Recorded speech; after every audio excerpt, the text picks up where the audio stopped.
I am Sawyer Rosenstein, as you can see with the fancy graphic down there now. I am a contributor here at NASASpaceflight, and we are going to be going over a lot of the big topics and big stories from this past week. So I've got a couple people that will be joining me to do just that. Let's introduce them. So joining me on commentary here, we have Alex. How's it going, Alex? Oh boy, it's going well. It's going well. Really excited for today because later today, hopefully, if it goes on time, we're going to see the 16th launch of a Falcon 9 booster. Really excited. Ooh, little sneak peek teaser of one of the stories coming up today. And also with us is Ryan. How's it going, Ryan?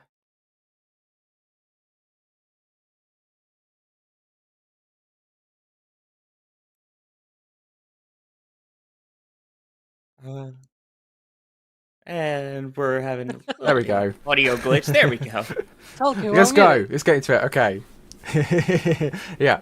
I'm doing well. Unfortunately, the Ariane family isn't going too well, but we'll get into that later in the show. Exactly. And of course, we have the maestro behind the scenes conducting this crazy orchestra, and that would be Kevin Michael Reed, who is helping to produce for us today. All right. Now that we are off and rolling super smooth there, don't forget if you have any questions about any of the topics that we're discussing, you could tag us at NASA Spaceflight. The one thing we do ask is that you try and keep the topics to what the questions related to whatever we're discussing at that moment. Because trust me, we will be talking about Starship. We will be talking about Mhm. the work going on at the OLM, which continues. Uh, but we've got some other topics that we'll cover first. So I promise we will answer those questions later. In the meantime, let's start with our first topic, and that is saying au revoir to Ariane 5. And there's a lot more to it than just it being the final flight. This has a lot of European implications, which, what do you know? It helps that I have a whole bunch of European people with me here. So, Ryan, I'm going to send this one over to you first. Yeah. So Wednesday at 10 o'clock in the evening UTC, we saw the final ever flight of the Ariane 5, which it's a vehicle that served ESA and Ariane Group for 27 years. We've got our fair share of high profile missions out of it, like most notably the James Webb Space Telescope in Christmas 2021. We got JUICE launching out of it, we've got Bepi Colombo, we've got loads of Galileo launches, we've got the automated transfer vehicle, we've got so many cool, useful scientific missions out of Ariane 5, but unfortunately the last ever flight has taken place. Now, what are we looking at next? Ariane 6, there is meant to be a little bit of a crossover period like there was with Ariane 5 and Ariane 4. But, as you probably know, Ariane 6 hasn't exactly launched yet. So it's a real whirlwind of bad conditions really with Ariane 5 and Ariane 6, because this vehicle, which was so precise and did such a great job with so many different missions, we don't have anything next until at least next year, and it's left this feeling of kind of just a bit of emptiness really in the European spaceflight market, because we had such a great rocket, and now, at least for the next 6 months, maybe even longer, we don't really have anything capable of matching it. We don't have anything capable of matching it. We don't even have Vega returning to flight yet. The next Vega flight isn't even going to be of the mid-step upgraded version. It's going to be the normal Vega. So it's just like there's this kind of feeling in the community now of sadness, a little bit of emptiness, because it feels like a pit has just kind of opened up. There's a hole, there's a void of no launching, and we like to see rockets fly. We don't like to see rockets not fly. So when there's not rockets, it's a bit sad. Yeah, it's crazy to think about, the fact that if you go way back into the days, I believe it was the UK is the only country that has ever had access to space and then gotten rid of it. Which I know they're working We got to rid of do it and more. then got access to it. That's a very interesting story. The government cancelled the rocket program and then it was successful, which is just like the most British way of doing it. But it's always European rocket launches have always been it's always been a bumpy road. Yeah, and then you also have the issue of the launch vehicles as well, because you had Ariane 5, and Soyuz, which now you have neither. So at least of the two big launchers, because you have Ariane 5 launching the larger satellites like even like James Webb and the telescopes and things like that. Then you've got the Soyuz, which was big for a lot of the European satellite constellations, which I know many of them are transitioning to SpaceX and things like that, but still, when you build all of your spacecraft to launch on a Soyuz and then you got to switch it around, it's yeah, a very interesting time in UK spaceflight. Alex, what's your thoughts Yeah. as a fellow European there? Well, pretty much of a feeling of we're going very, very late at this, right? Ariane 6 is not going to be debuting until at least next year officially. Who knows if it actually will debut next year, right? Because, official schedules are usually a little bit more optimistic than they actually turn out to be. And frankly, I'm not sure about Vega C. There's, as Ryan mentioned, there's the regular Vega that should be coming back again in a couple of months. But that's only like I think 3 flights left of that vehicle, and it's a small satellite vehicle. It's not like Ariane 5, which can launch up to 10 tons to GTO or things like that. It's a really big rocket, right? So right now it's like, what else can we do other than just go to SpaceX and fly everything on Falcon 9, Falcon Heavy? So it's like, and yeah, and right now there's obviously these private companies are coming up in Europe. I visited one of them, PLD Space here in Spain, but they are also making small satellite launch vehicles. They are not yet at that point of you know being able to not only have the technology to produce bigger rockets, but also the money, because it's a little bit pricey to get that kind of vehicle up and running. And so it's a whole mess, uh, frankly. That's my opinion. That we are right now in Yeah. kind of a bind here with this situation. Yeah, it's quite a pickle there. So Yeah. let's take some of your questions. Again, remember you could tag us at NASASpaceflight with those questions, preferably relating to the topic we're discussing at the moment. Uh, let's start with some of the basics here, because this is an interesting thing to point out. Sean Paradise asking, who makes the Ariane family of rockets? I can go ahead and take that one there because I also throw in who developed it. So the company that operates it is Arianespace, which is I'm not sure if it's just a part of or it's officially a subsidiary or anything, but there's the overarching Ariane group. So Arianespace, kind of in the name, makes Ariane 5, Ariane 6 and whatnot. But the Ariane family was originally developed with ESA, or the predecessor to ESA, through a program called ELDO. I think it was like the European Launcher Development Organization or something like that, and that was basically a bunch of European countries in I think it was the 1970s came together to make. Originally, they tried to make a rocket called Europa. That eventually, that technology spurred off to France with Arianespace to make the Ariane family, so Ariane 1, 2, 3, 4, 5, and upcoming 6. Yeah, speaking of that upcoming 6, Joe asking, what's the tonnage to LEO difference between Ariane 5 and 6? Is there really that much of a difference that we're seeing here in either capacity or design or anything like that? Alex, Well, do you want to take that one?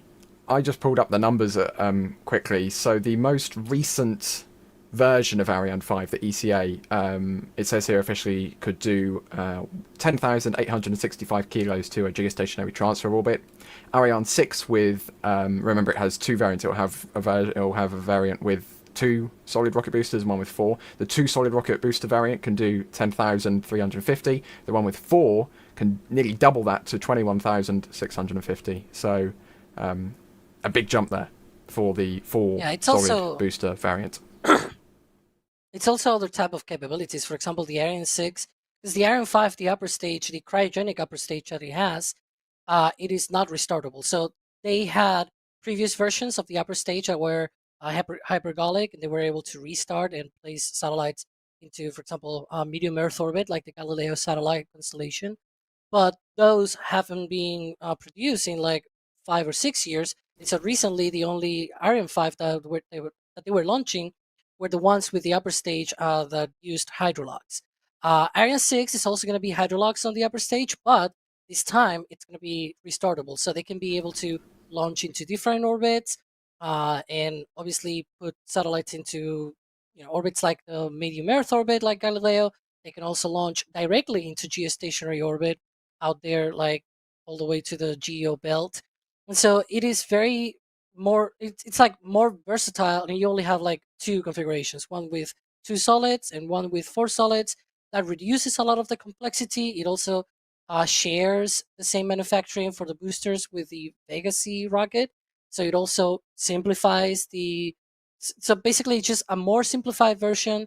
It is in terms of capabilities, is pretty much almost the same, as in it's heavy lift rocket, but the price can come down because it's there's a lot of things that are shared with other rockets, and it's at more scale, and so things just basically go down. The price just is reduced, which is frankly one of the problems of Ariane 5, which was that it was very very expensive. And so now Ariane 6, it's going to be still very expensive, but less expensive, which is what we really want. Problem is, you can get even more cheap of a rocket if you introduce reusability, and sadly it's not reusable in Ariane 6. It's not going to be reusable either, so we'll see what happens with that. And there's a really good pair of questions here that I'm going to ask both of them together. There's one by Mayura Sakai saying, could you explain why there's even a need for European rockets? Is it not better to use a cheaper option nowadays? And then I think this kind of goes with it. Ross asking, do you think ESA should provide more seed money to European small sat launchers, such as RFA, Orbex, Skyrora, rather than Arianespace? And my personal thought on this, if you don't mind me going first, is I feel like there's something of pride in a way. I mean, here, obviously in the United States, we are very proud of our rocket's red glare. There's something about European pride of being able to launch and not have to rely on others. But at the same time, also, you're talking about costs. A lot of these times, if it's built in Europe, it's getting moved all across the EU, and then it's getting shipped overseas, and it has to either by plane or by barge down to Cape Canaveral, or worst comes to absolute worst, if you need polar, if you go to the Western Polar Corridor down in Vandenberg, that's a long trip and a lot of money. And so, in theory, it should be a little bit cheaper to be able to just move it to a launch site somewhere in either the UK or wherever they end up launching from, and just go from there. And yeah, I think one of the big incentives would be to have more of these European countries saying, or European small sat launchers going, look, we need a vehicle. We don't want to spend all the extra money to ship it. Why don't we just send it down the road by truck? I don't know if you There's guys have also any the other part opinions. of Yeah, there's also the part of government not wanting to just, because obviously the US is an ally to Europe and vice versa, right? But you obviously want to have your own capability. If you're like a country, right? Uh, if you have the technology for that, why not create it yourself, right? And so it's an incentive for governments to also have that capability themselves. The problem is, obviously, right now we don't have any capability at all, and so we have to buy outside. And we've talked about that on this week in spaceflight episode this week, where we talked that Euclid was launched on Falcon 9. Then there's Hera is also launching on Falcon 9. Then this week we saw Earth Care from ESA moving to Falcon 9. And then there's also talks of moving Galileo satellite launches to Falcon 9. 'Cause and so Galileo is even more of a big deal, because that's basically like putting your GPS satellite but on another country rocket. And so it's kind of a big deal. And there's like all of these security things that are going on right now to clear this path for the satellites to launch on Falcon 9. And you know people don't look at that as that much of a big deal, but it's actually a big deal for governments. They might have, they might be more right, more wrong, whatever you want to think, but at the end of the day, that's how they play, right? And it's also the national security, so to speak. And one of the when I went to visit PLD space, he actually the guy talking about there, he was asked about why another small satellite company of all the ones that are out there in the world, and especially from Europe, right? It's like, "But you already have Arianespace. Why do you even care, right?" And he was like, "Look, we don't have Ariane 5, we don't have Ariane 6. Vega is failing. What else is the European government gonna, like, all of the governments in Europe gonna be buying from, right?" And now they have these governments from Portugal, from Spain, from other countries in Europe that are developing their own satellite constellations, are small satellite constellations, and they can launch it on these small satellite vehicles. And so it's like, look, we just want to add more capability for Europe. We just not want to curtail anything like this, and not being able to do anything like we are right now. And I think that's a valid point. Like, we should have the capability, not just because everyone else is doing something, we cannot do it. Why not? It's my take. I agree with that. I'd say that's a good take. Uh, Tony Mhm. Jepson, while we're on the topic with you there, Alex, asking, what do you Yeah, make of the cuts in Germany's space budget? Will it be national only, or will it affect ESA as well? yeah. That is a great question, because we also talk about that. Great question, because it is on topic with this, that there's been these cuts in Germany, but that's not what we see on the rest of Europe. Like, if you look, for example, Poland, it's actually increasing. It's spending on all of the space hardware, like satellite constellations and things like that. It is actually increasing its spending, and we see that from other countries. Again, I don't want to point to myself again, but here in Spain, for example, we recently debuted the Spanish Space Agency as well. It's right here in Seville. So like there's all of these countries. France is also increasing its space spending. There's all of these countries in Europe that are really putting their skin in the game right now, and so that's why Germany, retiring funds from space hardware. It's like, in the space program. It's why that doesn't really match what all of the other guys are doing, right? So yeah, that's actually why we feature that on this week in spaceflight this week, because it was like, yeah, that's weird. Mm. Yeah, saw You can Alicia's face see pop up there, but yeah, there, that's that we talked about yeah, that on the all recent NSF Fridays, one. don't miss it. We have NSF Live also this week in spaceflight, twice the news. Little There you promotion, go. side right twist.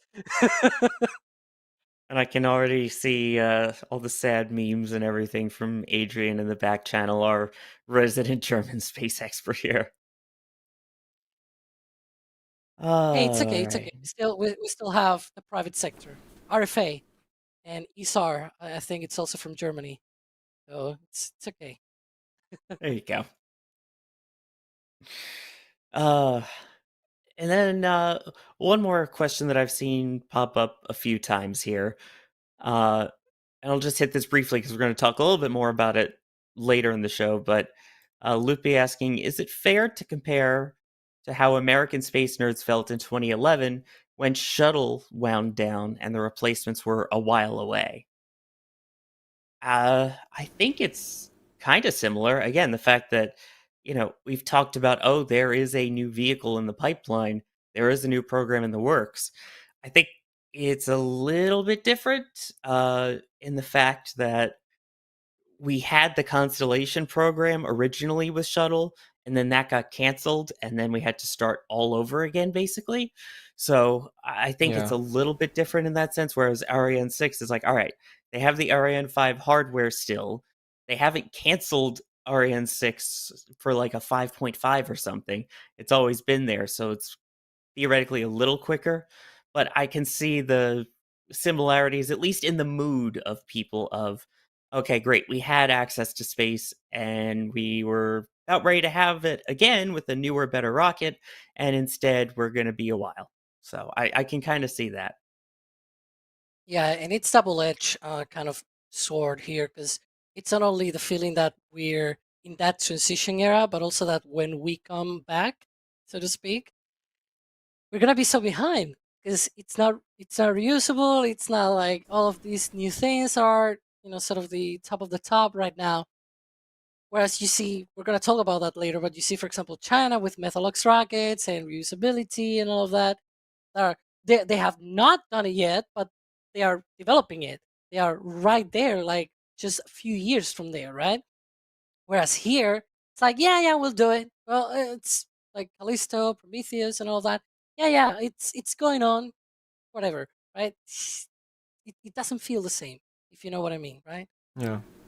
It's not at the front. It's not what that. It's not really what they're Hmm. advertising. They have Ariane 6 is the big flashy thing. It shouldn't be the big flashy Exactly. thing. The big flashy thing should be their ESA's reusability programs, like with Prometheus. They did an awesome test of it the other week. Was it? It wasn't the big flashy thing though, because they're still talking about Ariane 6. So yeah. It's more like public relations as well. They need to really be pushing these programs, because if they're as developed as they say they are, why are you not pushing this? It's yeah. They need to be putting it in front of people more than they currently do. I agree with you on that. Well, at least we have our American rockets for now, but we're looking forward to seeing Europe get back into the launcher game here. All right, I'm going to take a minute here and thank some of the people that have been supporting us even before the stream started as well. We've got Jeff Rowe, thank you for becoming a Red Team member. Brandon, thank you as well for becoming a Red Team member. RC Horseman, thank you for gifting 5 Red Team memberships. That's really appreciated. Always love to see the shared memberships so other people get a chance who might not be able to see some of the awesome behind the scenes pictures and videos and goodies that you get with that membership. Jason Lee, thank you for becoming a Capcom member. Reminder, Capcom and above, you get access to our Discord, so hopefully we will see you in there. John getting a couple items in the store with the message of splat. I think Kevin behind the scenes now has it where it doesn't cover the face anymore, though. It's There more of we a hat go. than a splat. And then Oh, it's musical. you, Sawyer. Oh, thanks. Thanks, Kevin. Hey, all right. And musical wolves with the question here of what was Ariane 5's most expensive payload? I would think that would be the James Webb Space Telescope, right? Yeah, I Yeah. think I think probably in terms of numbers, which you kind of have a rough idea about, even though James Webb probably very very very expensive. I think yeah, especially yeah. I think it's safe to say JWS2 is probably the most expensive, if not the most precious thing that Ariane 5 ever launched. Yeah, because I have here the script for Twist, and I did a list of all the important stuff that it launched. It launched the Newton Telescope, Rosetta Space Probe, Herschel Space Observatory, the Planck Space Telescope, Bepi Columbus spacecraft, James Webb Space Telescope, and most recently JUICE. And those are sort of like the top of the top science projects from ESA. So I think yeah, James Webb is probably the most expensive one of those. Next, it's probably more Galileo rather than any of those because Galileo is quite pricey. But yeah, Yeah, I mean that took a lot of years, a lot of money. It did go over budget, but boy, is it performing. So, Hmm. and I mean, I still remember. This is just personal anecdote for a second. When I was an intern at the Goddard Space Flight Center, when they were first bringing in the mirror pieces and they were getting ready to start, they were testing them and getting ready to start assembling them into that kind of honeycomb that we end up seeing now, where it's unfolded to. And that was 2014, I believe, 2013 or 2014. So it was quite a while ago, but I mean, it's in space now, so that's exciting. But I could see why that, if you factor in everything with time, uh, manpower, or human power, and then, of course, the cost of the materials and building it and all of that, it would probably be that. But I'd say it's also Ariane's most successful payload, just in terms of the amount of science that we'll get for our understanding of the universe, hopefully. All right, let's continue on. And as if there haven't been enough launches for SpaceX, there is another one coming up tonight out of the Cape Canaveral Space Force Station. Uh, and that is going to be the Starlink 6-5 mission. But it's not so much the mission that's super significant, but there is a major milestone happening with this launch, Alex. Indeed, we're gonna see that that 16th flight of a booster, which is gonna be a first for SpaceX and frankly anyone out there right now. That Falcon 9 is B1058. It first launched on the Demo 2 mission back in May of 2020. That was the Bob and Doug launch, if you remember, and that was a really, really incredible launch. And more recently, the 15th flight of that booster was in 2022, excuse me, on December, and that was like right almost at the end of the year. And so you can see there that launch. I believe it is that launch that we're seeing right now. And yeah, that was also a Starlink launch, as you can imagine. And so it is going to be launching again tonight at 11:58. It delayed, sadly, 11:58 p.m. Eastern. I think that is 3:58 UTC, if I remember correctly. Yeah. Yeah, on the So 10th. it's obviously a long gap between that 15th flight and the 16th flight. What happened in between? Well, SpaceX had been undergoing for a while this study both on 58 and also 60 on B1060. Those two boosters have been sort of basically put apart from the whole fleet and inspected. It's not like they, you know, take out all of the guts or anything like that, but more like looking at it in depth and being able to certify them for 20 flights. And so right now, these boosters are already certified to go to 20 flights. This is very similar to what happened with B1049 and B1051 that also flew to 10 times, and then they were taken apart from the fleet in order to be able to certify refurbishment of boosters all the way to 15 flights, which is what we saw last year with B1058 and B1060. So this is a very normal thing that SpaceX does once they hit these kind of milestones. Uh, every 5 flights they did one at 10, another one at 15, and I don't know, maybe they do another one at 20. Who knows? But so far they have certified these boosters to fly up to 20 times, and very shortly we shall see another booster going to 15 flights, which is B1062. I believe it is launching also next week on the next Starlink flight after that. And then there's another one from Vandenberg that is also launching for a 15th time. So we're going to see 4 boosters at 15 flights or above, which is crazy to think about. Yeah. That's that's a mind-blowing I'm also number. going to be running here because there's also a few other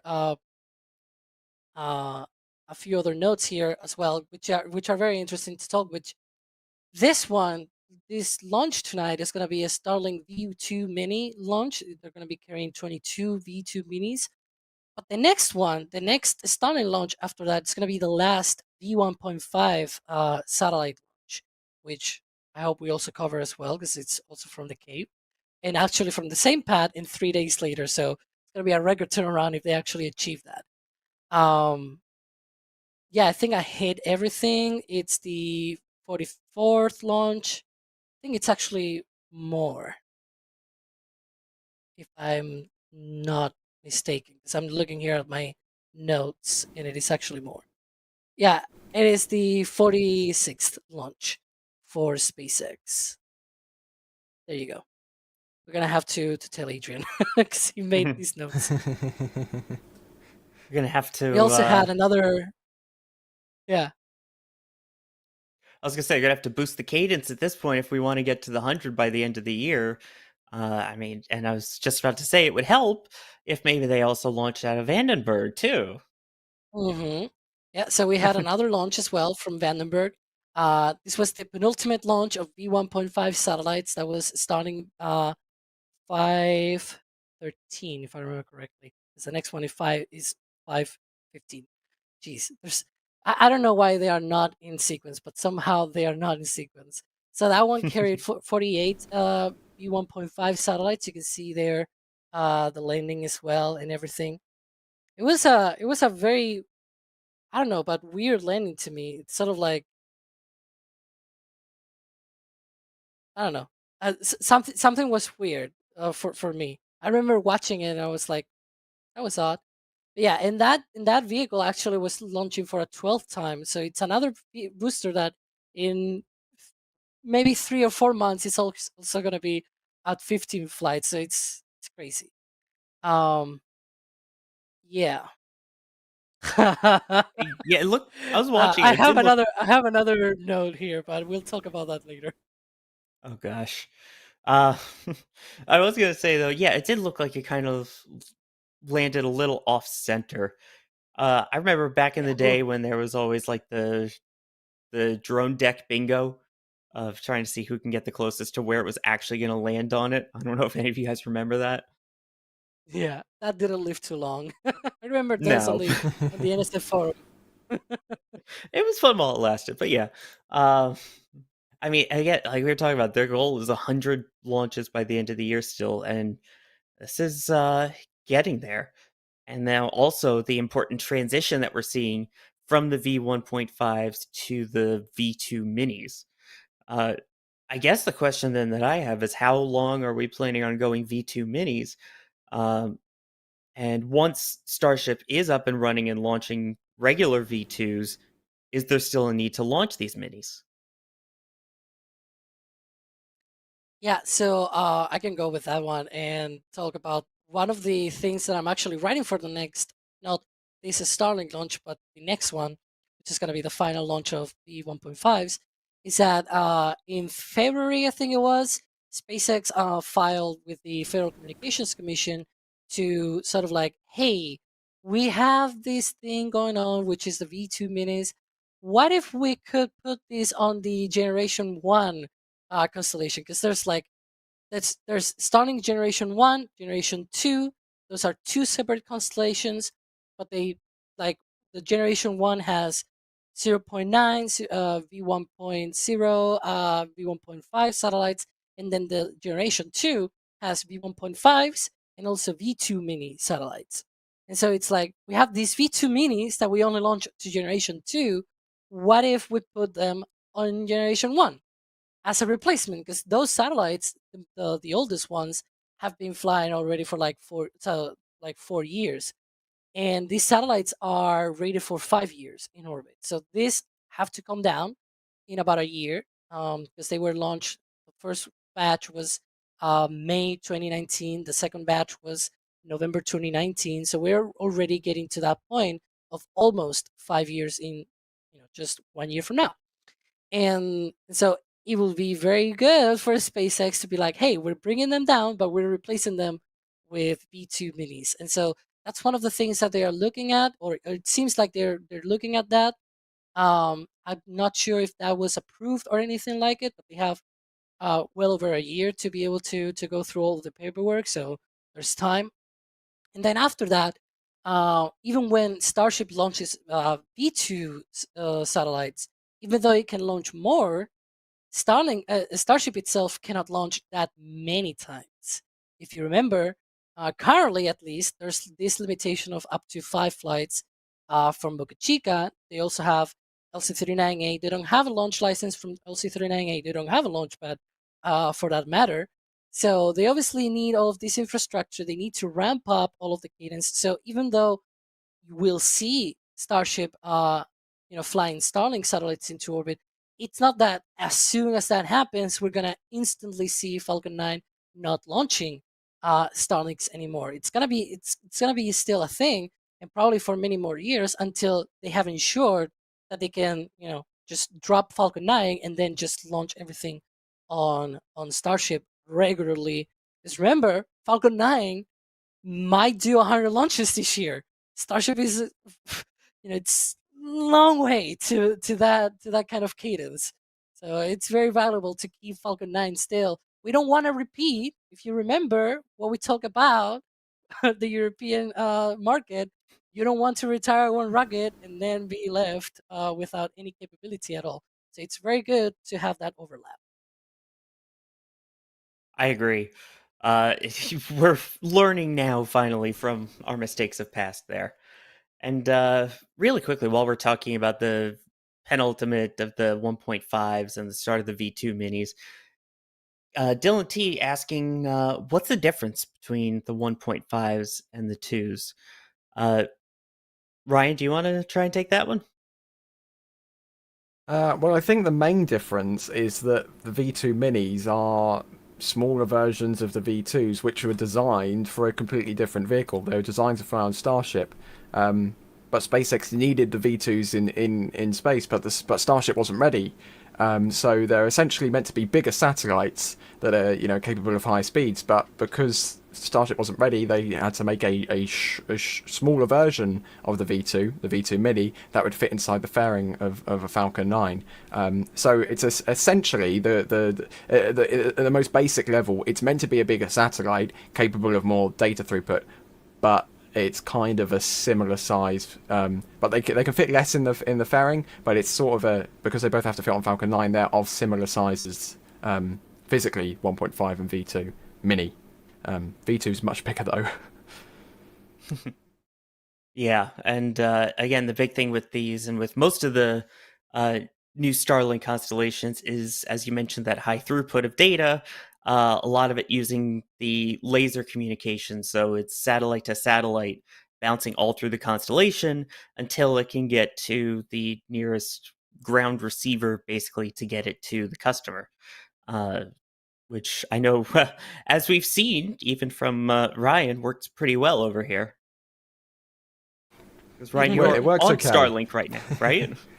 I am. I have my, just in case, I have my network statistics in front of me. But yeah, it works. I'd say works good enough about 97% of the time. 97% of the time it works, every time. All right. Let's see. Here's a good question from Evan, who's saying, when Falcon 9 operations began recovering, did anyone really expect that a booster could launch 16 times reliably and succeed? What was the ideology? I mean, I think if you ask Elon, he'll tell you that each one can probably fly 50 to 100 times. But I guess in terms of realistic goals, I know I personally, when I first heard of the idea of them landing, there is recordings of me on the internet saying that's ridiculous. There's no way they're going to be able to do that. Why would they do it? Is it going to be economical? Probably not. And then the repairs, like we've seen on Shuttle, take a long time. And yeah, I've definitely eaten my own words on that one. I was very, very wrong. So I'm sure there were a lot of people out there that feel the same way, but there must have been something with the ideology at SpaceX that uh, said, hey, we're going to do this, we can do this, and here we are on the eve of the 16th flight of a booster. Yeah, I do remember watching SES-10 was the first time they reused a booster. Oh, but I'm just trying to remember right now that, and I have goosebumps because I remember that day. I was just looking at 'cause I kind of watch it out there just like you guys do out there in America. But I was obviously watching it on my TV, and I was like, that thing flew before, right? It's like, yeah, and then it can launch again. It can launch again. I do remember though when they were flying Block 3 and Block 4 boosters, and they were like, oh no, we're gonna stop at 2 flights because we have this other thing, Block 5, that can launch 10 times without major refurbishment and whatnot. And then it was like, yeah, sure. You're scrapping this at 2 flights. Now you're saying you're gonna get to 10, right? And they did a third flight with the first Falcon 9 Block 5 booster, B1046, and then it was like, oh wait, they actually did it.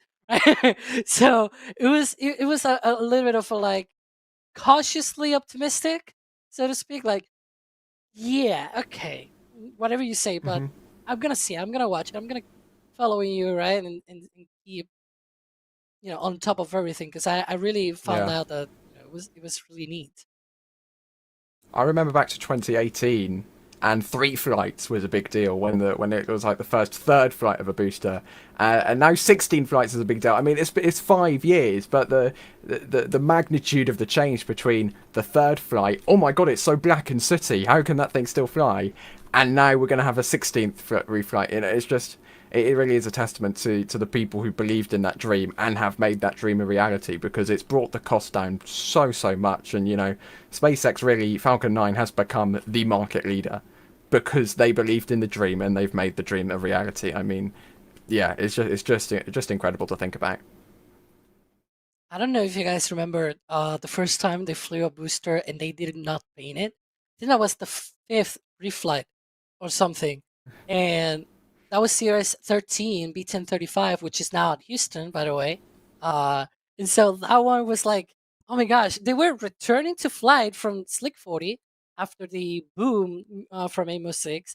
They were reusing a booster that they did not paint, they did not remove the suit. We were like, what the heck, right? It was like, wow. It's like they're crazy, and now there's like these boosters with 16 flights of suit on top of them. It's it's crazy.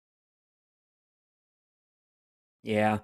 And I guess that kind of goes along with one question that I want to ask here from uh, Kitty saying, do you think that SpaceX would preserve B1058 as it's a historic booster?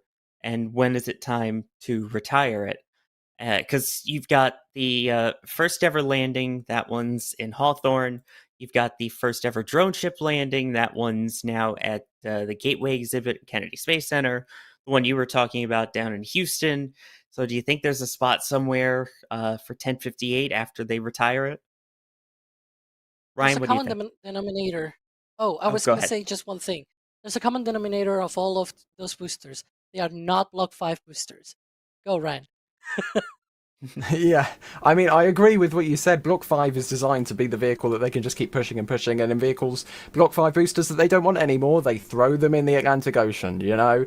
I don't really think that a museum is going to be the retirement home for B1058. It's going to be the Atlantic Ocean if they ever want to get rid of it, which I know. I'm fortunate for all of us who see a personality in these boosters, but at the end of the day, it's just aluminium and some titanium, and, you know, it's not. That's all it is. If there's no economical sense in keeping it, then what's the point? I've already got boosters in museums in multiple different locations. You know, what's the point? There's no point in them keeping it. Which is the sad reality of how this thing's really gonna be. It's like if you think of a random 737 that's being scrapped, an old 737, right? It's like that's what it's going to be, because it's just another Falcon 9. It's just another 737. You know, if it's too old to fly and it doesn't make economical sense to keep flying it, you're just going to throw it away. Yeah, and there's also the Yeah. fact that because people are like, oh, but the booster has the worm logo. And I'm like, all of the NASA flights with crew on top have a second stage with a NASA worm on it. And it burns up in the atmosphere. No one cares about the second stage, right? Oh, but it flew more than once. And it's like, well, Endeavour also flew more than once. It's up there on the ISS right now, docked, because it supported Crew 6, right? And like, it's the capsule of Demo 2. And instead of retiring after the first flight, they kept just flying it. Because if you can fly it, why not? And right now, it's only its fourth flight up there supporting Crew 6. So, yeah, why not? Just keep flying it. That's actually the best Yeah. way to preserve a spacecraft, to fly it. But I You can mean, ensure, I mean, it's true because you can ensure that there's a group of people that have to keep it in place, right? And like, refurbishing it and everything. Otherwise, it's just, you know, running away someplace. although SpaceX actually, I saw they were repainting the booster in Hawthorne this weekend. But Mm-hmm. I mean, it's just, Just but like you get said, it. it's the Yeah. meatball and the worm on the booster itself before they moved it to the second stage. It was the first major commercial mission to the International Space Station with people on it. I feel like that's, extra historic, almost like the first Boeing 747 or, something like the Concorde where it's very special and unique, so you try and save them. That's just my personal thought on it is I would like to see 1058 somewhere, but at the same time I also don't know if they want to put out any of the Block 5s yet, since they're still flying and ITAR is a thing. So, for those who don't know, it's, I believe, International Trade of Arms Regulations, which, even though it's not a weapon, it's basically SpaceX trying to keep stuff secret. So, that may be part of it too.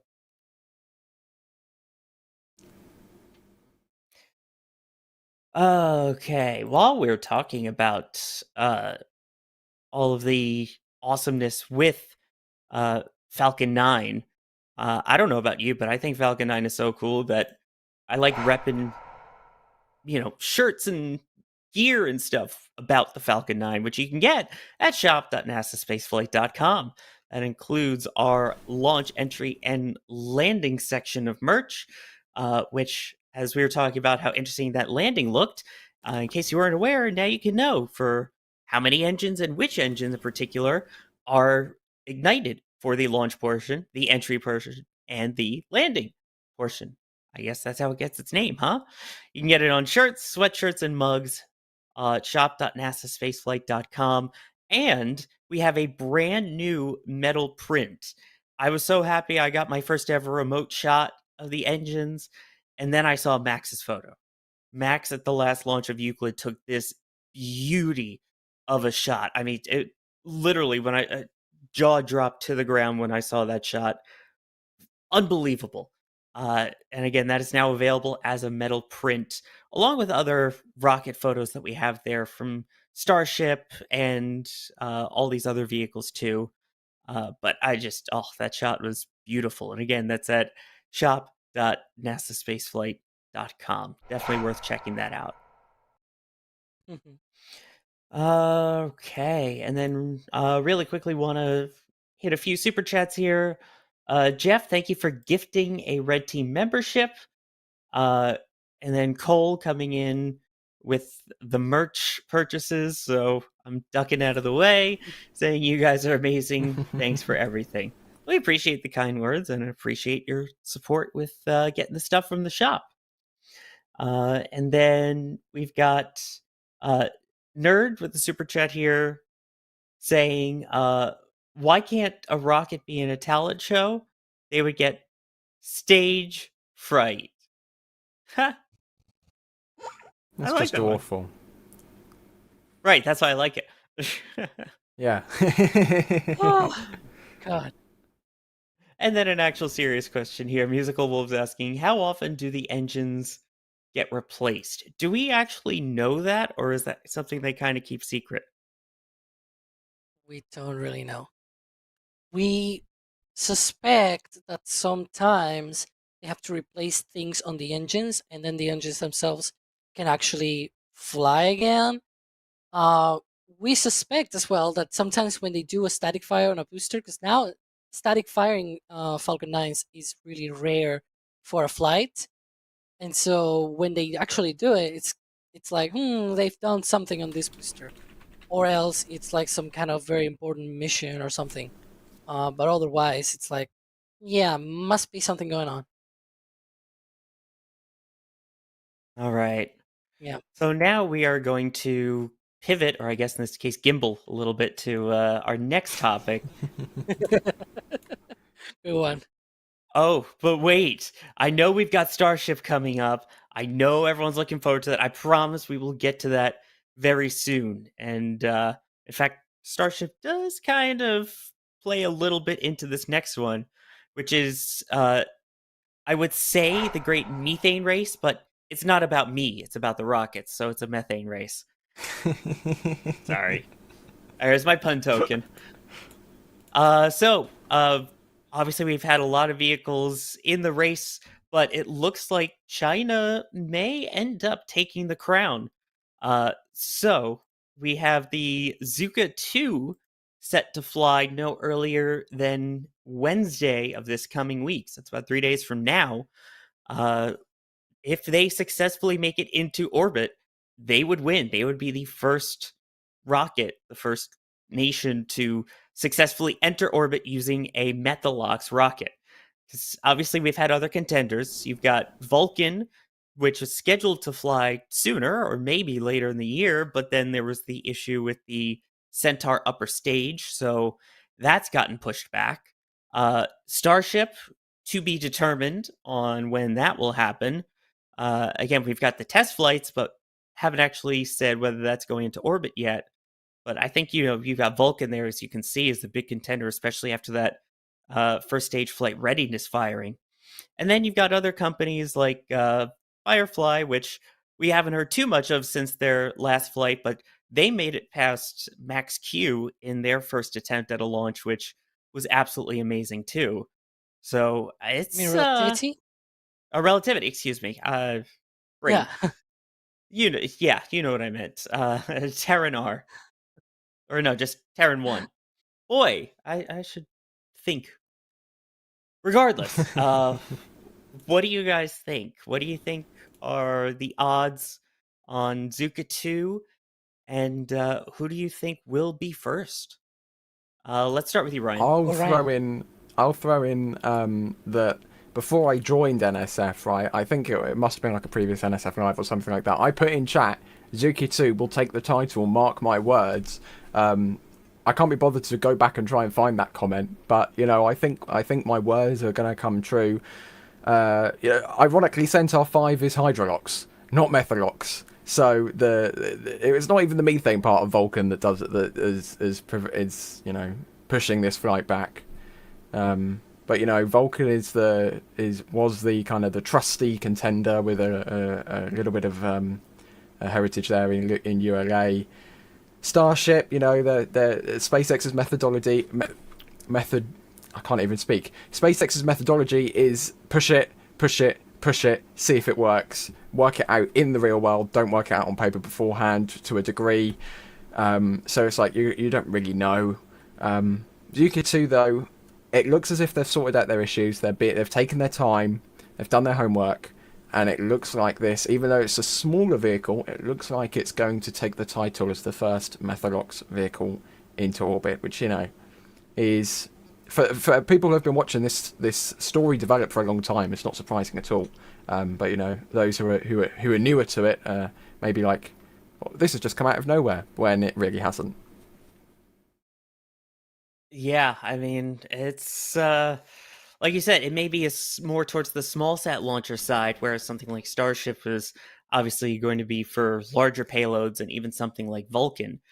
Um, so I don't know if that kind of sets it into a different class or a different category, in the fact that you probably need a lot more of the Methalox to fuel something like Starship, as opposed to uh, Zuka 2 or these smaller type rockets. But regardless, it would be the first one to use methane to orbit. So we've had some issues, I think, already with some of China's attempts to get methane rockets into space. So it's still up in the air, but still down on the ground right now, with the hopes of them being up in the air. But sorry, Yeah, because they. that wasn't even intended to be a pun. It just came about. Yeah, the first flight of the Suka 2 had an issue with the upper stage. The upper stage is actually very similar to how some of the uh, old Soviet rockets worked, where they had like a central main engine and then vernier rockets, like vernier engines on the outside. And so when it goes into orbit, it first ignites everything and then it shuts down the center sort of cluster or main engine or whatever, and then it keeps the vernier running for like the final adjustment to get into orbit. And so on that first flight, everything went well. Like first stage went well. Second stage, the main engine worked well, but then when it shut down, the main engine, apparently there was some problem with I think it is the low pressure LOX pump on the vernier engines, and so it basically make them shut down, and so they were not able to complete the orbital insertion burn. They have basically solve more or less that issue for the second flight. For the third flight, they're not even going to have those vernier engines. It's going to be a whole new engine assembly, so it's not even going to have that problem at all because it's not going to have the vernier engines. Now, there's obviously the part where this is Suka 2 in China, as we've mentioned. There's Starship, there's Vulcan. Starship as well. It's like even if it flew before, like say Suka 2 fails again on the second flight, and then it needs to go to the third flight, then there's also the possibility that yes, Starship goes and does its flight correctly, but is it orbital? Because it doesn't go into orbit, right? And all of these people saying, but it's actually not an orbit. Look, we can call it, just completing its main mission correctly. You can put it that way, but if it does, it's at least on my books. There's also the whole thing about China copying technology and whatnot. Look, the Suka 2 is like it's Methalox, and that's the only comparison that it has with a Starship. It's a small satellite launch vehicle. It is 2 stages with like the vernier engines, the main engine on the second stage. Like all of that is nowhere to be found on Starship. You have like a traditional fairing. It's actually more like you take a Chinese rocket already that was already developed there with our own technology and whatnot, and then you make it Methalox. It's really like that. It's actually a thing close to the Long March 2C or 2D, one of those two. So it's like you took that rocket and then put Methalox on it. Again, it's not exactly like that, but in terms of they're copying whatever, right? Those kind of claims that I think they're not very thoroughly thought, to be honest. But yeah, like just because it has the same shape doesn't mean it is the same or even has the same capabilities at all. And you see these comments and it kind of makes me think like, well, maybe we need to put something out there to be able to explain all of this. So vote or something if you want a video about this. I don't know. We can probably talk to Agent about making something like that. Does China copy actually our rockets? It's a Jeez. very heated topic, but it is true. There's something to be told there. And I see the debates going on in the chat right now of what Yeah, everyone. technically counts as the orbit. Is it the suborbital hop? Does it have to have a perigee, even if it's not a fully circular perigee? It's a good question of I think the what you would kind of count. safest bet would be orbital velocity. Because even if something goes up and comes straight back down again, if it requires a deorbit burn, I think it counts as an orbital flight. I think that's probably the safest thing to say. If to get it back down, it would require a deorbit burn. Like with Flight 2 for the second integrated flight of the Starship vehicle, it's intended to be just a carbon copy of the first flight's profile, which won't require a deorbit burn. It will be a suborbital hop that will nearly span the entirety of the planet, but not nearly. It will be a suborbital hop still, even though it goes from Texas to Hawaii the other way around the Earth. It's a big suborbital hop, but it's still suborbital. So if it requires a deorbit burn, it's probably the safest way of declaring whether something is an orbit or not.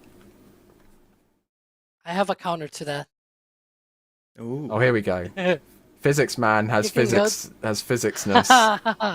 Exactly. Because you can burn all the way to the moon. Like you can basically launch, intercept your trajectory with the moon, and then it comes back and you re-enter Earth. And you don't need any burn. Like after you already shut down your rocket, just come around the moon and come back to the Earth and re-enter. So it doesn't fit your definition. See, that's why I'm the sort of like picky one because I know about a little bit of physics. Let's be honest. And so I'm like, well, but if you do this, then it doesn't fit your definition. You think that going all the way to the moon and back, it's not an orbital flight? To me, it is. Well, in this case for like Artemis 2, it's not necessarily orbital because you're doing the flyby, the free return trajectory. So, Yeah. technically, that never goes into orbit. It's just going to, escape outward, then do one circle around the moon, figure eight style, and return back. So, I guess it's also the difference of orbital versus orbital class in terms of the rockets. But I do like Ryan's definition. That's the thing. It makes a good point. Although I For feel these like kind of flights, it makes the most See? sense. We're not Now talking people are about a saying, lunar well, flight, going to the moon- Alex. We're talking about a low Earth wait. orbit like hop. That's what we're talking Hold about. on, There's hold no on. moon involved People yet. are here saying no. Hold on. Because people are saying here, well, going to the moon isn't an Earth orbit. So what it is? It's a suborbital flight. So you say that such a flight will be a suborbital flight, right? This is why I'm picky about that definition, because there were also people saying, well, an orbit is when you go all the way around the Earth. And it's like, wait, so does that mean that Yuri Gagarin's flight was not an orbital flight? Because he didn't complete a whole orbit, a whole revolution around the Earth, right? So it's like, see what I mean? It's a very picky definition, and this is why you gotta be careful. We actually had at one point Jonathan McDowell here. We can bring him back again to discuss all of this if you guys want to. But we actually had him here to be able to explain all of that, and he had like 5 or 6 different definitions of orbital flight, of all of the pickiness that you can put into every definition and try to be as precise as you can. That's the problem of defining things, that it is not easy. This is physics, this is nature, this is like, this is messy, things are messy up there, right? So it's really complicated to actually define things very precisely, because you can get some examples of, well, this happens. Is that not an orbital flight? I mean, DART, for example, that was flown on a Falcon 9 directly all the way to an asteroid. It never completed a whole revolution around the Earth. So it's a suborbital flight, right? So that's why. Let's just stick with orbital velocity then. Orbital velocity. Let's just Someone says call it a day at that. definitions matter. Or is that Just not good enough either? Ask Pluto. Like, ask Pluto. Yeah, that's what I would say. But that's why definitions Or we have a dwarf orbit now. A dwarf orbit. Yeah, is that what Starship's flight is? A dwarf orbit? There we go. We have now the name of the episode. Starship Dwarf Orbit. So is it a dwarf rocket then? A dwarf rocket. Yeah, you could call it like that, sure. There it is, yeah. Next week, our guest will be Miriam Webster to help us define this. Oh my gosh. I'll be interested to see how the chat feels on, what's considered orbital for that. So we'll keep an eye on the great methane race as we have been, and it'll be interesting because I know at the beginning of the year we all made our bets on who's going to be first, so we'll see who's right. Let's hit a few super chats here. We've got a couple items from the store. We've got Methane Man saying, I've been wanting this one, glad it's still available. Glad you're able to get that. Oh yes, the lightning one. That is a great shot. And then Trent asking when OFT2, which we will talk about in just a couple seconds, actually. And then Jim Cavett gifting a Red Team membership. So thank you very much, Jim, for that. Now, ladies and gentlemen, it is the moment everyone's been waiting for, as always, Starship time. I know I've been seeing all your questions about it. So again, you can tag us at NASASpaceflight with those. But Alex, we've had some major events happening with movements and upside down showers and dance floors and all this fun stuff. Yeah, so for a dwarf rocket, you need a dwarf. Nah, I'm just joking. So we had this week. We have this week a lot of things going on. You can see there the concrete being powered onto the foundations. That's one of the things that we saw at the beginning of the week, where they were sort of like late last week, but it was before the NSF live. So yeah, they finished that concrete power. We can see there's some of that work underway as well. And then they went into plate installation, and that plate installation is the upside down shower head, as Elon calls it. And so that one involves the rollout of the centerpiece. We can see there the stand that was used to put it inside of the oil. And they first did a dry run, as you can see there. They put the stand inside of the sort of like underneath the OLM, the orbital launch mount, and then put it out as well. The plate, we had a live stream, I believe, with Mr. Ryan, which is around here as well. And that was a live stream very interesting live stream of seeing people riding on the OLM plate, the central OLM plate. That was nice. And yeah, so it was quite a work, because I remember we were doing a Raptor side of this lift of the plate. Oh, we can see there as well the door installation of ship 28 and whatnot. Yeah, but basically that OLM plate, they had to lift it. They put it on that stand. It was about an hour of work that they had to do with both the rover crane, the yellow little one, and then the big SpaceX crane, both basically lifting the whole plate and then putting it next to the basically on the jig on the stand there that they had put for that one.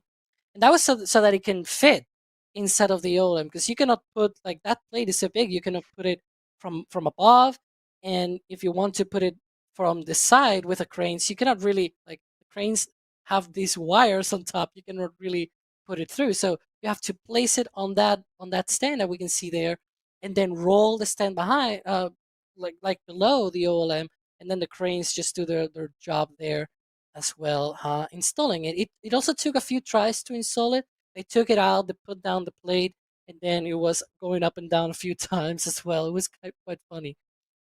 Yeah, you can see there them rigging it that onto the plate itself. You can see it has an hexagonal shape, but it has like two sides here are not the same as the other four, and so it's a little bit not proportionate, right? And that is because three of those sides are going to have the water manifolds that go and put all of the water into the rest of the plate, and the other ones are just going to have like little stanchions to them to just basically put everything together below the OLM. And those things are things that we have seen in the past few days as well.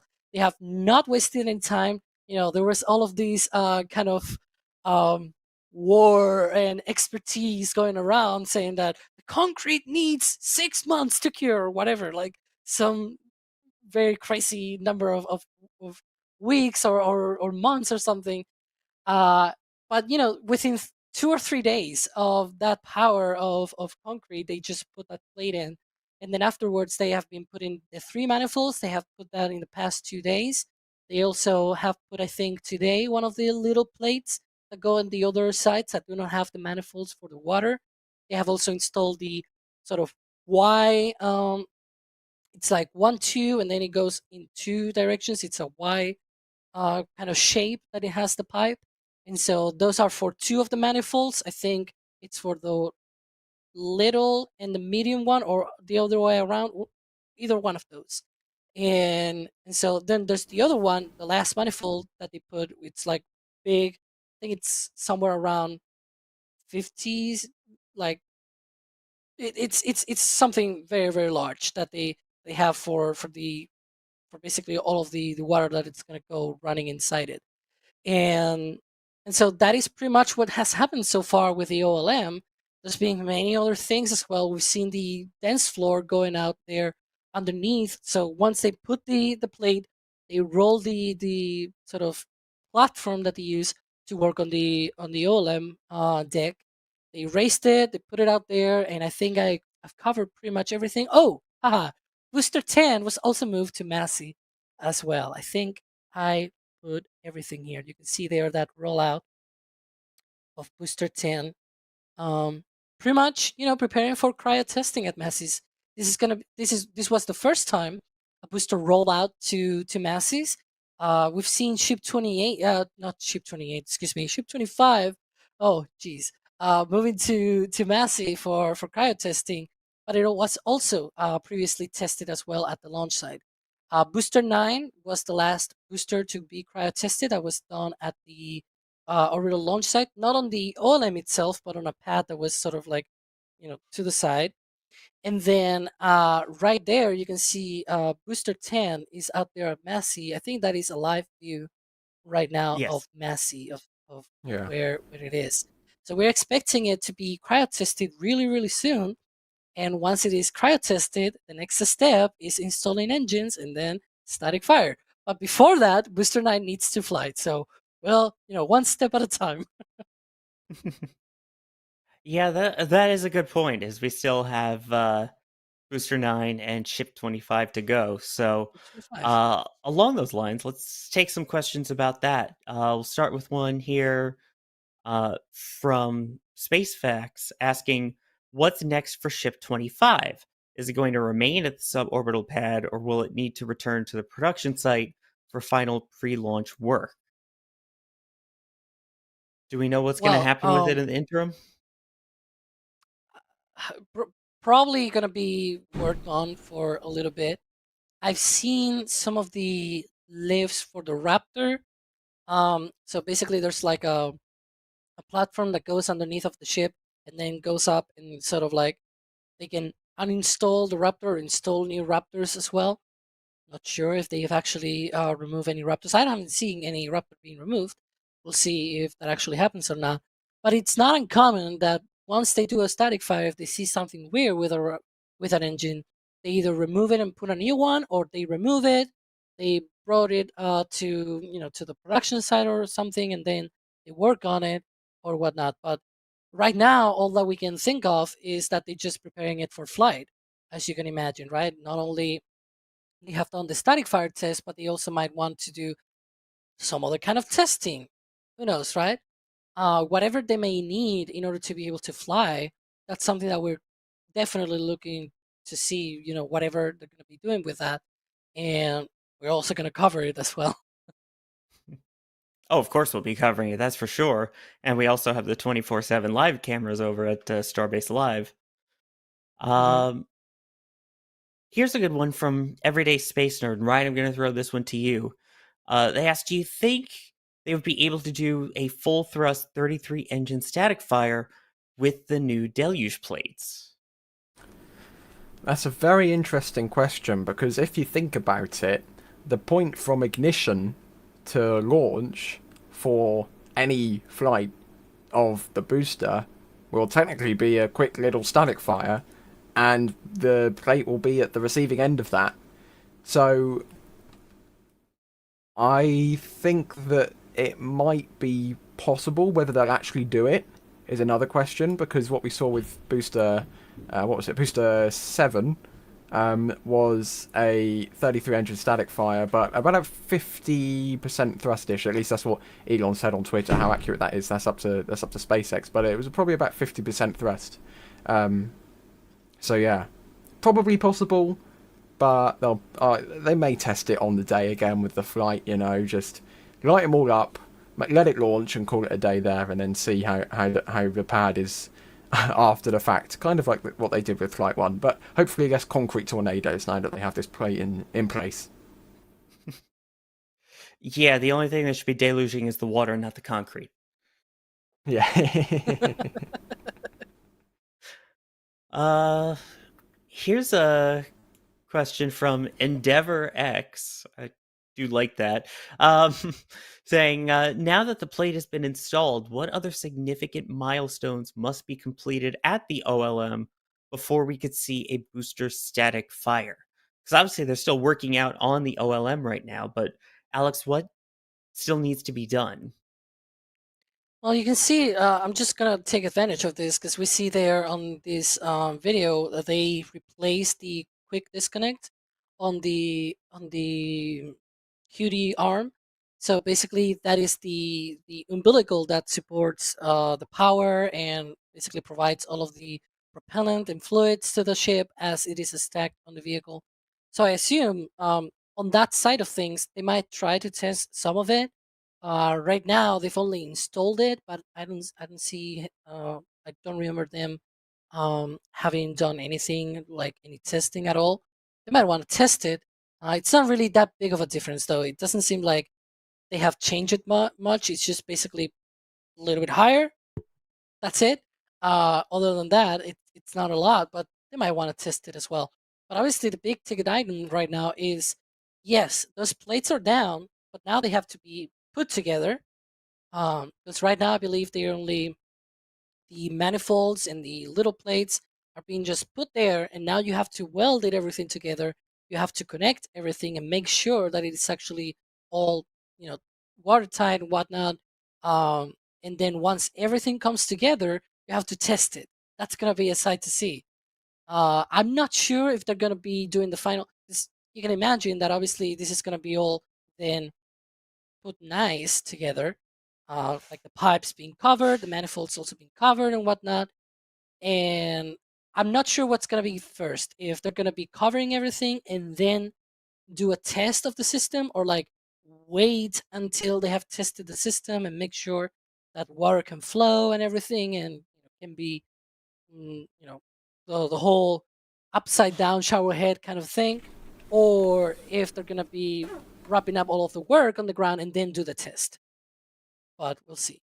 I'm kind of doubtful because there might be some arguments both against and for either of those options. So, little, I don't know. It's a. I could see both options as well. That'll be unique to keep an eye on there. Let's see. We have a question here from Jose, and I've been seeing a lot of questions kind of related to this, asking, will B9 and Ship 25 hot stage, and if so, when will the staging ring be added to the booster? So, is hot staging still the plan, Ryan? Last we heard from Elon, it is, and Elon, is kind of our only in at SpaceX, really, at least publicly, who likes to share things all over Twitter because, he loves Twitter so much. So yeah, hot staging is still the plan. That's the new feature that he announced the other week. And another point there, when will the ring be added to the booster? We don't really know. I'd hope that it happens before the flight, because that's, kind of important for hot staging to work properly and not fry the top of the booster when you ignite the Raptors on the ship.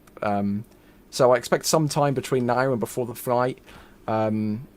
Alex, I don't know if you have any more insight on it, but I wouldn't imagine them doing it like immediately or near the flight. I'd say it's probably a mid-term kind of thing, not a short-term or a long-term thing. I'd say they'll probably do it in a little while, but not right now. Yeah, I'm not sure when they're gonna be doing that install, because they obviously need some kind of hot staging ring structure.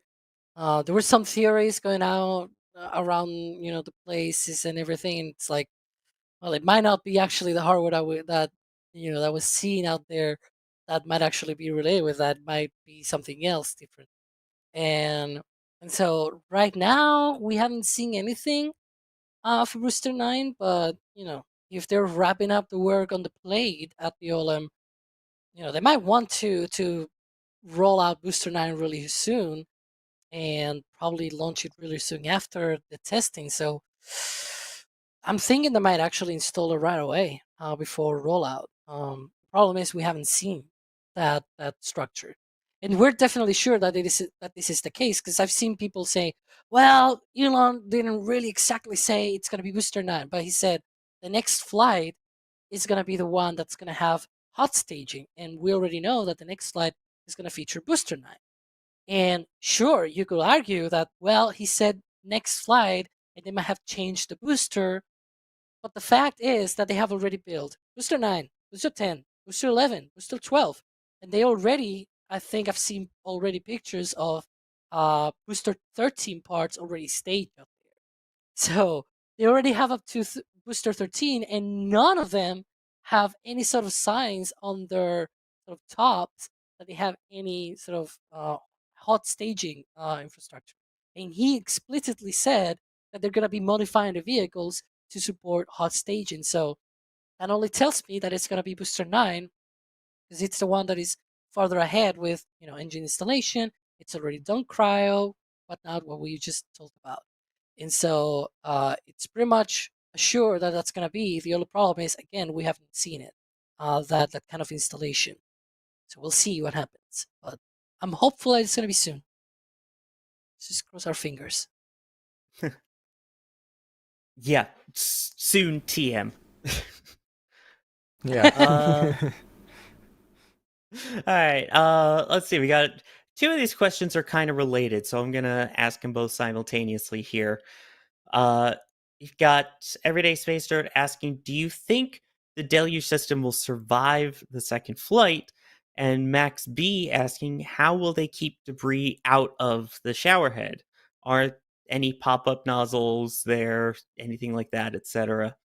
So we'll go around the horn and see what you think. Will it survive? And what are the measures in place that maybe will hopefully help it survive? Alex, I'll start with you and then we'll go to Ryan. I I don't know if it's gonna survive or not. I already said when they did the 33 engine static fire, which was actually 32 or 31. I don't know. I don't remember now 30, because it's like I 30, I believe. It was 30, I think.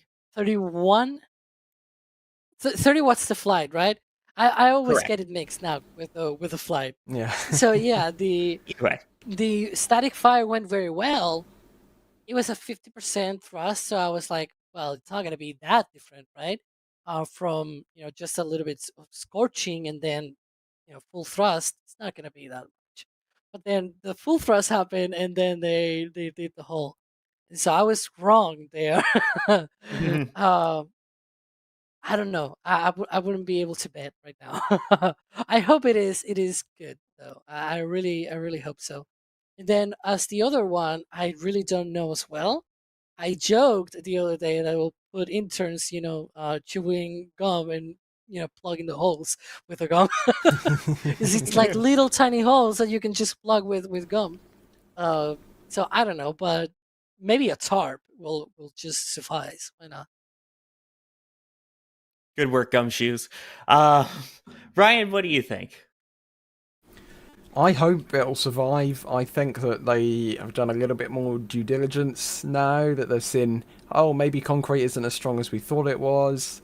So, yeah, I really hope that the numbers have been crunched more than they were last time, and that the steel will really hold up. And I don't know, we haven't really seen really up close any kind of like plunger looking things that'll stick out the top of the plate and prevent things coming in, but you also need it to be reusable. How many things are you willing to forego for a reusable system, and have something plug it once and then it's evaporated and it's never seen again?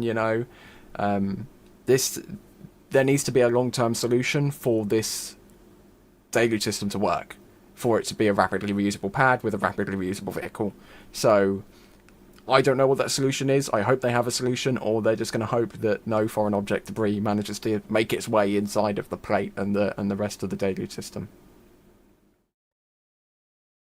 All right, let's see. My turn to wax poetically on this one. My thought is that I don't think it's going to fully survive. I think there are going to be parts that are damaged to the point where they may have to replace segments of it if they can, or if it's all fully welded, basically just build another one. And that's okay. I mean, this is testing the new system. If you just destroy the steel plate instead of the concrete, I feel like that's going to be better, since you don't have to truck in 130 concrete trucks at a time to fill a giant hole, when instead you can just, you know, make a new steel plate, deal with adding the upside down shower head systems, the sprinklers, whatever. I mean, I think what would really help save it, I know this is a crazy concept, folks, but I don't know, a diverter maybe? A flame diverter? Flame trench? I will die on that horse. Oops, sorry, I shouldn't say that with Crispy around, but I'm still team I'm still team flame trench there. So we'll see. I know the claim is that they can be reused, these steel plates, but I think it's going to take a couple launches to get it right. Mm-hmm. That's my opinion, at least. Let's see. Um, let's take a few of the super chats here, because these come with questions as well. Musical Wolves asking, how thick is that water cooling system that was installed? Do we know the specs on it, Alex? Don't ask me because I have no idea. I'm really bad about that kind of hardware. I can tell you like the height of the rings on Starship and whatnot.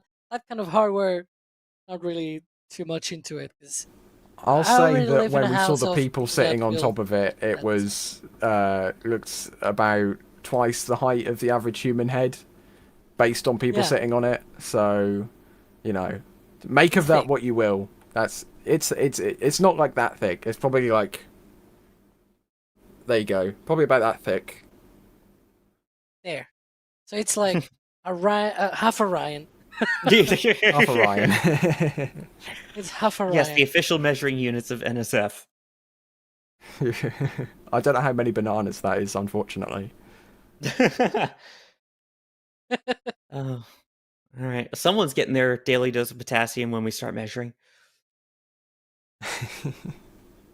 And then Bideford asking two questions. We'll start with the first one here. How many concrete trucks this time? And then also asking about Nick. So we'll start with the concrete question. We've been seeing a lot of trucks coming through on SBL. Any idea what the latest number is on that? To either of you. Triple digits, over 200. Alex, do you know Yeah. any better? I think it's over 200 at this point. Yes. I think the total was about, because there was like the first power and then the second power. I think it is, both combined are more than 200. Wow. Yeah. That's Many a trucks. lot of concrete. And I did see Hmm. someone ask, is it the regular concrete or is this the fondag? And for those who don't know, Not what sure it is that? is Fondag. Because the Fondag was put in the first place, like on the first attempt, sort of like, well, I think it is because it survives a little more the heat and whatnot. And so the problem is it doesn't, right? We saw that it doesn't really survive that much. The the first flight, it wasn't really good because we know at least that the LC-39A and 39B pads, they use Fondag on the trenches, like for making the whole thing on the interior. And so you know it does work there because there's a flame diverter, which is what Sawyer was talking about before. And yeah, the the the phone deck, it might not be that useful for this application because at the end of the day you have the plate on top. So the bottom where all the concrete is located might be cool and nice, and if one could live there, obviously you can't because you cannot fit under there. But maybe some ant or something down there might live there and be cool and everything. So who knows? But yeah, definitely you don't need that kind of application. So might be any other kind of concrete. I haven't really looked into it, to be honest, but doesn't really necessarily have to be that one. So you're saying that we don't have a concrete answer to this question? I knew you were going to say that. I think it's time to move on. Okay, all right, fine. Well, Speaking if of it hasn't moving on, already, if you haven't already filled up your bingo cards yet with puns, now we will add Shuttle. I do just want to wax poetically here for a couple of minutes again on my little soapbox because we just recently passed the 12-year anniversary of the end of the Space Shuttle program, basically. It was July 8th, 2011, when the final Space Shuttle mission lifted off aboard Space Shuttle Atlantis on STS 135. I do want to point out all of the pictures and things that you see next to us were taken by me. I was there for that last flight, and it was something. Like this picture in particular, really, I think puts the mood in such a great way of how it was, where you've got that gray kind of darkish background. I mean, the day before they did the retract of the rotating service structure, the RSS, that big metal thing you kind of see to the left there. Uh, and it had been pouring through most of it, lightning warnings, and then get out there to the pad to, take the pictures and things like that. And it was just so gray and gloomy. And it was kind of like, all right, this is the future right now. This is the final shuttle flight, but what's coming next is hazy. It's a kind of a dark day in a way for NASA, in that we lose access to space for humans from American soil. So it was just, in my mind, really poetic at the time. And then the liftoff itself, that was quite nerve wracking, especially at the T minus 31 second mark. So just before everything transitions over into the final terminal count for Shuttle there, when all of a sudden they got a warning that potentially the beanie cap, the thing that goes on top of the external orange tank there to fuel it, may not have locked into position. And keep in mind, this was 2011. So here I was actually on the air live during it. And then all of a sudden I hear that the internet had gone down, because this was the days of 3G and the Wi-Fi was terrible because, again, 2011. And I'm just having to listen and kind of guess. But thankfully they got that fixed, and Atlantis lifted off into the skies for one final time. So it's just like we were talking about at the beginning, to bring this full circle with Ariane 5 and kind of not knowing when Ariane 6 would be. That was quite a day to see the end of the shuttle program, not necessarily knowing what would be next for American launches. And I never would have guessed that it would have taken till 2022 to get Artemis off the ground for the first time. Maybe Sawyer. And there's little me. Sorry, I just had to mention that. It fits into all of the stuff that we talked about. Yeah, it ties all in. So I just wanted to end quickly with that. And of course, we want to thank all of our members, especially our launch directors and flight engineers, our two highest tiers. So in addition to getting access to the Discord, you get your name at the end of all of these NSF live shows. So take a look. If you're a launch director or flight engineer, you see your name there. And yeah, give them a thank you for the support. I know we're very grateful to all the support that we get from all of our members, especially those high tiers there. And I guess that means I should also thank the people that were with us for this NSF Live today. Alex, thank you for being here. It's always a pleasure. It's been fun. Fun indeed. And thank you as well for joining us, Ryan. Very welcome. It's always nice to be able to discuss physics with Alex, who, no matter whatever I say, will always say it's, incorrect, or, this little thing was slightly wrong, or, or actually it's the other way around, or... You got to take into account that, when we tried to do the whole thing with twists and all of the graphics, it was quite a mess. So... Oh, jeez. And I have been the host for today's episode. I am Sawyer Rosenstein, and it has been my pleasure to bring you puns and punctual information, I guess, as well. What can I say? Alliteration's awesome.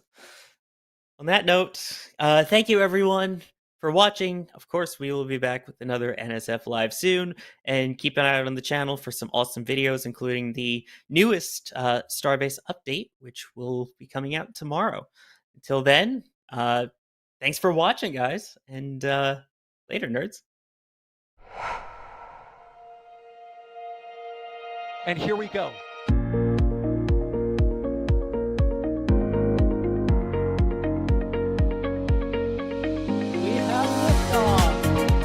Propulsion continues to be nominal. R68 chamber pressure looks good. Doubling up. Roger, roll, Atlantis. Water towers, fly! Yes! Tango down to nominal. Fighting downside FD off. Bring in FD off. Off. It's orange! 145! Oh my god! Oh my god! Decollage. What is it? Put that in the big bag, 343 unfolds to go. Indeed. We rise together, back to the moon and beyond. Methane will be igniting